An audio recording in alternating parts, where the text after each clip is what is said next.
thing in here about Britton being real close to having a record on the inside the 20s. What makes him so good at that? Well, I think, that's something we strive for. When I first got here, and it's kind of been fortunate for, guys I've coached in the past that we've had that record. And Dave Zasdale had it for 46 punts inside the 20 in Arizona the year before I got there. Now, he had punted 114 times. But and then we got it the second year, and then Drew Butler got it. But when I got here, that was one of the first things Britton and I talked about because, he had pretty much always been a left side punt guy. We want to punt the ball to either side. So he's developed a couple of little wrinkles in his game there. And, he's got 30 balls, I think, inside the 20. But really what we seek, and I've said that here before, we seek inside the 10. And he's got 12 of those. Obviously the biggest one coming down in Tampa. So that's kind of what the team goal is to try to get it inside the 10, and they keep the statistic for inside the 20. But he's done a great job.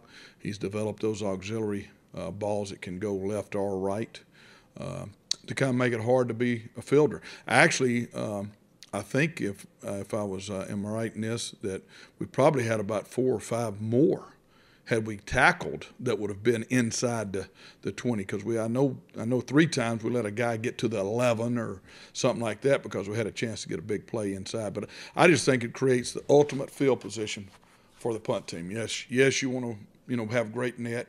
Yes, you want to have a great individual average. But I think when a punter does that, he is showing a skill set that's very much deserving of being a Pro Bowl caliber type guy.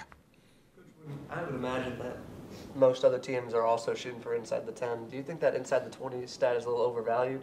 I think the statistic needs to be changed to the 10, because I think the punters themselves have created that that ability to do it in such a frequency, with a high rate. I mean, I think we tied Britton's brother one year for like 35 or 32.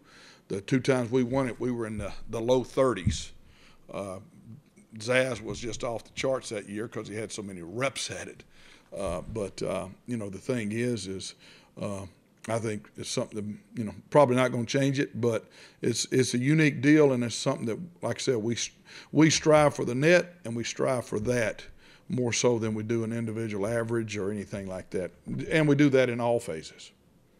We've seen him kind of change field position from, pretty backed up. We've seen some big kicks from him. Did you know he had the leg that he has? Oh, yeah. I think the biggest thing there is when you got a guy that's been 9 years in this league, you got to remember he started in Denver. So, he's had to adjust.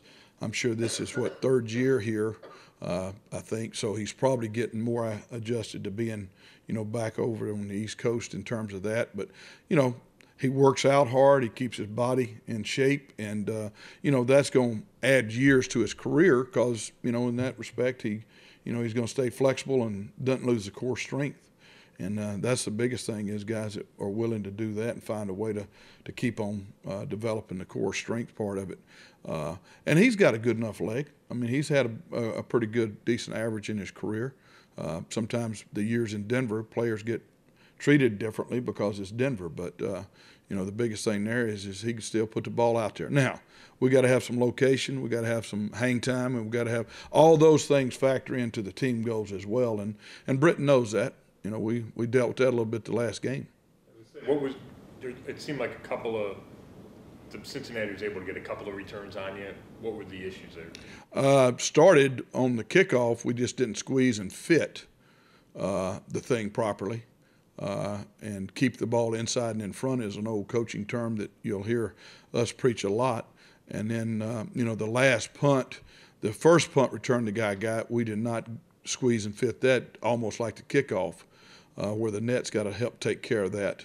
And then, the last punt is, that's a situational ball that we would have liked to have had better. Better everything. Protection was good. And, because you're in that situation there where are they going to come after you? So, there's some mindsets there, but there's some parameters that we set that the players know that we have to do this because that's a 4th quarter punt. That's a big way to get us out of that ball game without losing field position at the end of the game. Do you worry About Britton when the offense is playing so well, he's getting less reps?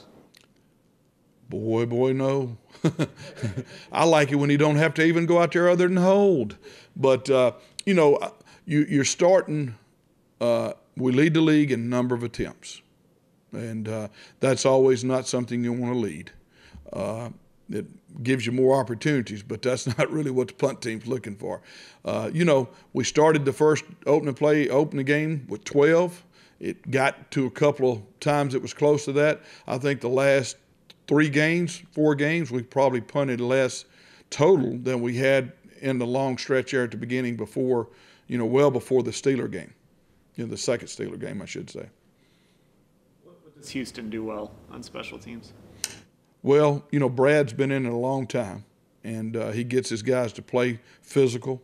He's got a good group of core guys. He's got a lot of good-looking linebackers. He's integrated it with some guys like Joe Webb and, even our former guy that was here. Sammy Coates is playing for him. So, he's always had a good group of guys that play hard, and he's had dynamic return guys. We know one of them that coached here. So, that's something. He's changed returners in the course of the season. But I think the biggest thing is he's not going to try to do anything but play hard. He's got good schemes. He's sound fundamentally. He's a good football coach. And I think the biggest thing for our guys is to know that we're going down there is, we could affect the ball game real quickly either way. Was there a key to Myles blocking that field goal, or was it just a low kick?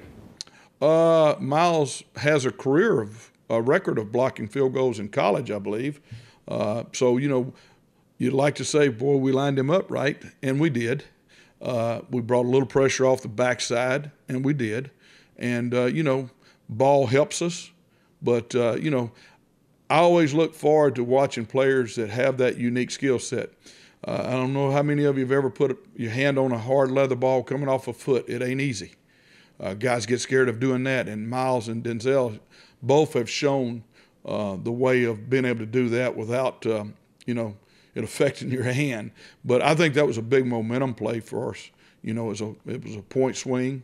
It was great to see, obviously, from a coaching standpoint, because now we've got an inside block along with an outside block. And, I think Myles had a good rush, too. I mean, penetration, it's like a negative play on offense. If you penetrate an A or B gap or C gap and you hit the running back in the backfield, you're going to usually have a positive play. And for Myles, he got his hand up, timed it up just perfectly.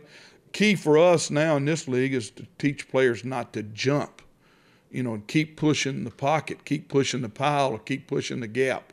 And that's what was good on all. I thought our field goal protection unit, from a blocking standpoint, and our field goal rush unit have gotten so much better because Greg has really given us the time now to do it more full speed. And it's speaking volumes for how the players are playing, and they're taking some pride in it. And that's the biggest thing. I think those 2 plays show your football character on both sides, because it's ain't nobody volunteering for those jobs. We hand pick them, and, we got a starting unit on both sides of it. And I think that unit, if you watch the last PAT rush, they rushed it as hard as they did the one we blocked. And that's all you can ask for, effort. Houston's got pretty good net yardage kickoff coverage numbers. What do they do so well with those? You got a lot of touchbacks. Play 1/3 of the field. Old school football, putting you into the corners. And using the guy, I think, to the best of what Brad feels like he can do. He's a young kicker with a strong leg. So, from that standpoint, he's trying to pin you into the corner, and, you just got to be willing to, make the right decisions because it's all about field position.